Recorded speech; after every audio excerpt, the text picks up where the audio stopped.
What's up guys, my name is Ace, and welcome back to The Breakdown. This is a series where I analyze subscriber gameplay to help you improve.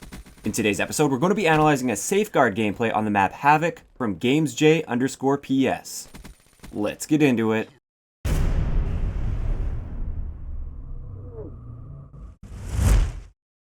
Alright guys, so let's get into the class that he decided to use. So we've got the VMP with a Reflex, Quick Draw, Grip, and Long Barrel. And all of these are pretty good attachments for the VMP. There's nothing really wrong with this.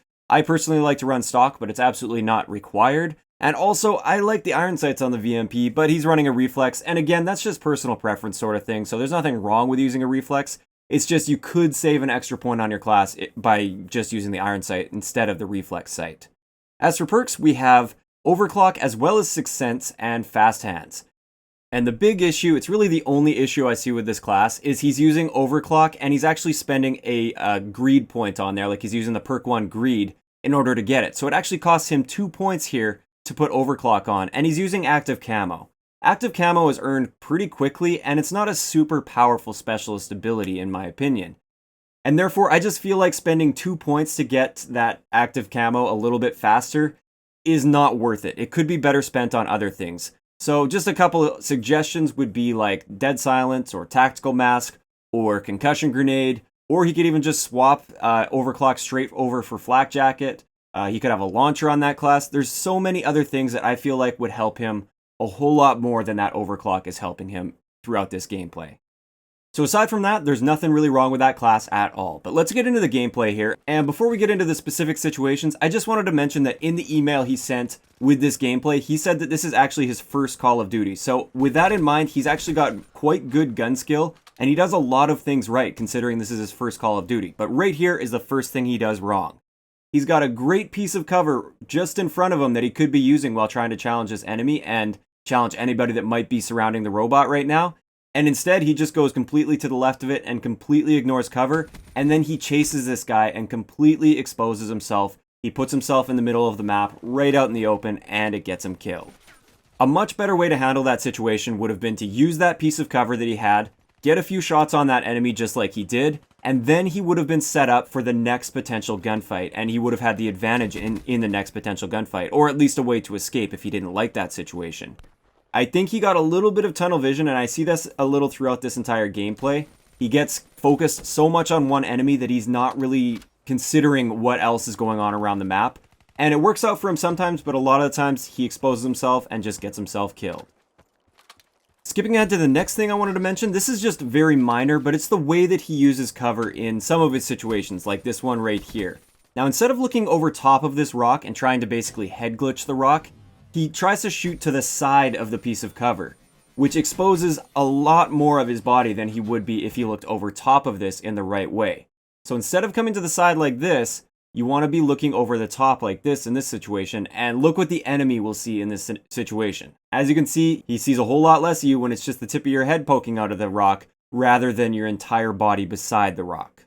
Now skipping ahead just a little bit again, right here is a scenario you see quite a bit throughout this series, and that is shooting an enemy that you can't kill before he gets around cover, and then getting hits on him, and then chasing him immediately after. This is almost always the wrong move, is to just straight up chase a guy after you shot him and alerted him to your position.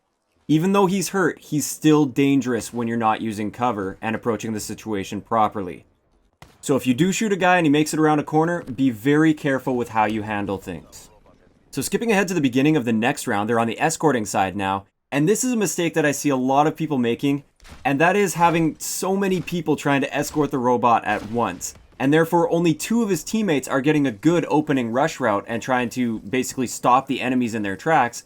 And then the rest of the team, all 4 of them, are just sort of hanging back, either escorting the robot or he had another teammate that was calling in a care package. And it's just not a very good way to get set up and clear a route for the robot to run. So unless you're really close to a streak or something and you just need those escort points right at the beginning of a round, if you have other teammates escorting, you should probably be pushing, especially if you have an SMG class, because this class is designed for being aggressive. Now, I want to back things up just a little bit right here. You'll notice he got shot from he doesn't know exactly where, somewhere in that direction, and he immediately turns and tries to challenge. Now, there's nothing wrong with turning and trying to challenge, because there could have been an enemy like right outside that door, and then he would have had a chance of killing that guy. But once he sees that he's in no immediate danger from that enemy, the smarter move would have been to take some cover, heal up, and try to approach the situation with full health, rather than just kind of slowly walking out into the open straight at that direction where he got shot from, and he has no idea where that enemy actually is. Next up, I want to skip ahead to a situation here where he's going for the big wide flank, and I just like how he was approaching a lot of these situations. He's got his sights up, centered nicely, ready for an enemy most of the time, and he keeps aiming down sights at areas when he expects enemies to be coming around a corner or something, or when he expects an enemy. Like right there, he checked over towards the enemy's spawn, which is good, just in case somebody had recently spawned there, and now he drops the hammer and comes in around the flank to the guys that are pushing towards the robot, and that was excellent. And then right here also, I like how he's holding this map control. Even though it might not look like he's doing much because he's not running into any enemies, by him just being there, he's cutting off that entire entrance towards the robot, which was a really good move. Nothing was really going on though, so he decided to rotate back, and this is good. He's being unpredictable, he's constantly moving around, he's not just sitting in one place all the time. He's trying to find the enemies, but at the same time, he's doing everything near the robot, so he's effectively playing the objective without just sitting on the robot. Next up, we have a very similar situation to earlier on here. It's actually the same location, and he does pretty much the same thing. Instead of staying in this cover, like it's great that he gets to cover after he gets shot, instead of using that cover to his advantage within this gunfight itself, he strafes right out of the cover and ends up getting himself killed. Now, sometimes this can be an effective strategy because it throws your enemy off, because usually they expect you to just stay on that one piece of cover. But most of the time, you're just putting yourself at a disadvantage by exposing more of your body by strafing out of cover like this. Even though I didn't show you every situation of him doing this, because I like to keep these episodes at least somewhat shortened down, this is probably the biggest downside to his gameplay, is he doesn't use cover as well as he could be. There are times where he uses it well, and then there's other times where it's like he just completely ignores it. So if I had one suggestion to give to this guy, I would say be more aware of the cover that you have available to you and use it more often. This doesn't mean you have to sit behind cover all the time. Of course, you still want to be moving around the map when you're trying to be aggressive and stuff. Just be more aware of where that cover is, and at every opportunity, at least try to put something between you and your enemy. So that's going to wrap it up for today's episode of The Breakdown. If you'd like one of your gameplays analyzed for a future episode, all you have to do is send a link to one of your raw gameplays. I don't want commentary or music over the gameplay, please, or watermarks or anything like that. And it has to be at least 720p in quality.